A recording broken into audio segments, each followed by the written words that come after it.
Today I will show you a disaster movie from 2020, titled Greenland. Spoilers ahead. Watch out and take care. We see construction work being done on top of a massive building. Two men are talking about some delays. The one that's frustrated with the situation is the boss, John. Moments later, he's driving his car, listening to the radio about an interstellar comet that will fly by close to Earth. He arrives at a suburban neighborhood and walks up to a house, reluctant to go in.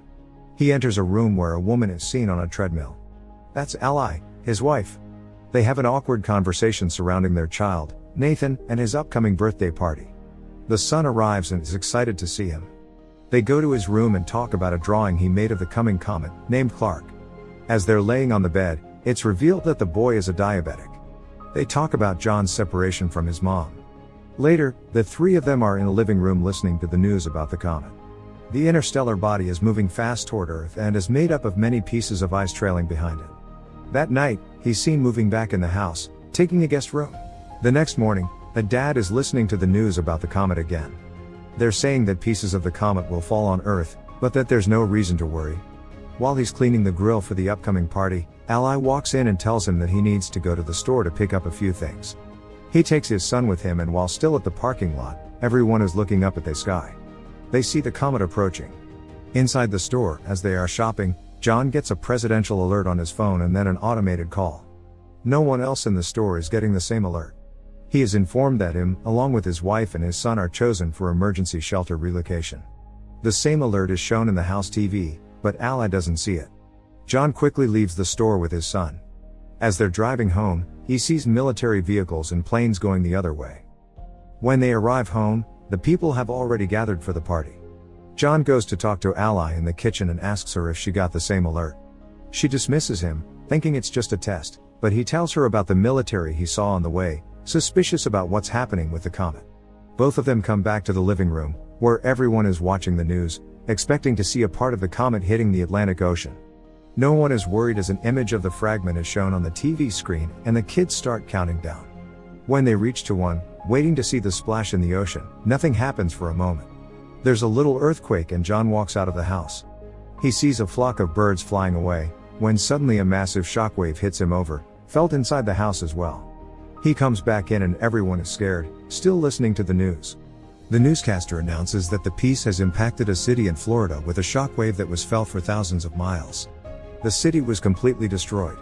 As an orbital shot of the comet hitting is being shown on the news, the people wonder if more pieces will hit the planet. John gets another presidential alert.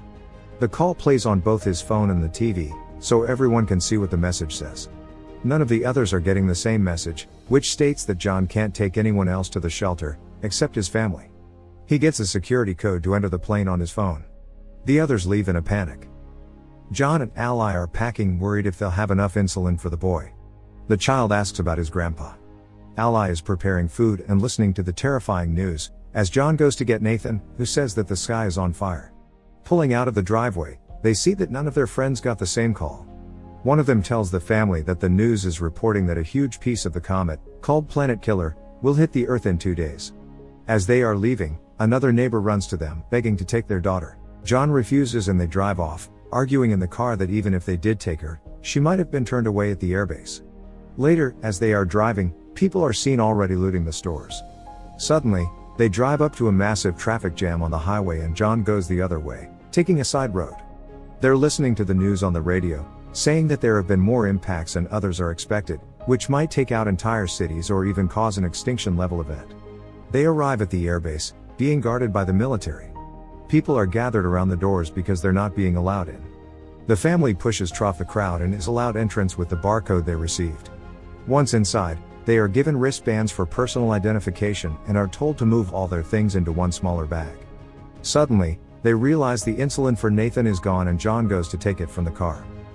Ally goes to tell the soldiers about her husband, but tells them about the boy's diabetes and causes a problem. She's taken to a superior officer that informs her that someone with a chronic condition can't be on the plane. Ally tries to reason with her, but she gets turned down. She and her son get escorted out of the base. Meanwhile, John comes back and is headed toward the planes looking for them, unaware of what is happening. John boards one of the planes that's about to take off and tries to reach Ally, but can't. One of the passengers there sees the insulin and tells him about the rules regarding chronic illnesses. John panics and asks to leave the plane. Suddenly, the base gets breached and the people start shooting toward the military. The plane that John was existing has a fuel leak, so he tells everyone to get out and runs away. The plane explodes and causes a chain reaction. John finds out about his family being rejected, as the two of them are already back at the car. Nathan is already low on insulin. The chaos in front of the base continues, so John takes a while to get back at the car too. Once there, he finds a message from Ally that she's taking Nathan to her dad's place, so John goes after them. On the road there, Ally and the boy get to a pharmacy. She checks his blood sugar and they go to find insulin for him. Suddenly a gang walks inside and starts shooting, killing people all around. They manage to escape and get into a car with some people that will take them part of the way to her dad's. The couple Ally is riding with start acting strangely very fast. Eventually, they throw her out the car, take her wristband and drive off with her son, leaving her stranded on the highway. Meanwhile, John is lucky enough to find a ride up north as well. Inside the truck, John sparks a conversation with one of the men, Colin, who tells him that they are headed to Canada where the driver knows someone that has a plane and can take people to the shelters. Apparently, the military has set up the shelters on Greenland. The man tells him to find his family and meet him in Canada, so they can take one of the planes too. Another one of the people in the truck eyes John's wristband and demands that John gives it to him, but when he refuses, a huge fight unfolds. The fighting causes the truck to swirl and crash, throwing the people from the back out. The fight continues regardless and John ends up killing the guy. Colin dies in the crash. In the meantime, Ally gets another ride toward the base where the people that took Nathan are headed. He is still seen riding with them when they get to the airport base. At the first stop, as they are showing the wristbands, the boy tells the soldier that those people are not his parents and the soldier gets them escorted away, taking him inside. Later, Ally gets there too and tries to find him, from one stop to another, from one medical unit to another. She finally finds him and she's informed that he's been given insulin. The nurse says she'll help Ally find a military transport to her father's city and that she will stock her with medicine for Nathan. John breaks into a house for some water and food. He checks the news immediately, only to see that the main impact is expected in just under 24 hours. He finds keys to the family's car and takes it, getting to Ally's dad fast. He finds him playing cards with his buddies, asking about his daughter. They decide to put their differences aside and work together to find her and Nathan. Meanwhile, the two of them arrive at a gas station and call the house. John and her father go to pick them up and the family is finally back together. All of them get back to the house and see that the information John got about the shelters was true. He convinces Ally that they should go to Canada and try their luck, so they prepare for the journey there. Unfortunately, they can't convince Ally's father to join them. Suddenly, a giant piece of the comet falls nearby, prompting them to go immediately. Ally's father gives John a gun and says his goodbyes, staying behind as they drive away. John and Ally reconnect during the drive, promising to stay together. They stop for a blockade along the road, when debris from the comet starts falling all around them. John drives out from the line of cars, but the fragments are falling everywhere. Ally gets in the back to cover Nathan, while John tries to find shelter. They stop near a bridge, where others hide as well, but John runs off to help a man out of a burning car. Later that night, they continue their journey and pass into Canada. While searching for the airport, they listen to the radio and discover that they don't have much more time until the biggest part of the comet hits Earth and destroys more than 75% of all living things. As they drive, they see one plane getting air and another almost taking off, so they chase after the second one. John stops the plane by driving right in front of it. The pilot is reluctant to take them in, since he is already at full capacity, but they succeed in convincing him. John has a dream about better times and when he wakes up they are approaching Greenland. The place seems unaffected by the comet, until a moment later a fragment impacts the water and creates a shockwave that hits the plane. Both engines are failing as the pilot tries to keep the plane in the air. They glide through the air, landing smoothly, but hit the glacier.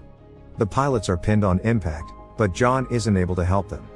He sees a military plane land a mile away, so he shows the people from the plane there and when they arrive, a military truck takes them in and gets them to the shelter.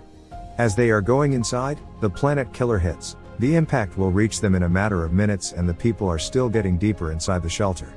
Once inside, they brace for impact and a flashback is seen of their previous life, when they were happy together. 9 months later, the planet is desolated. Cities ruined completely. A radio signal is searching for survivors and establishes a connection, informing the receiving end that the dust has settled and there is no radiation. The hatches of the shelter open and reveal that the family is still alive, facing the ruin of the planet. As a symbol of hope, they see a bird flying outside and start coming out of the shelter. As the Earth is seen from space, radio signals communicate from all around the globe. There are people still alive everywhere on the planet. Make sure to subscribe and turn on notifications so you can watch more videos like this. Thanks for watching.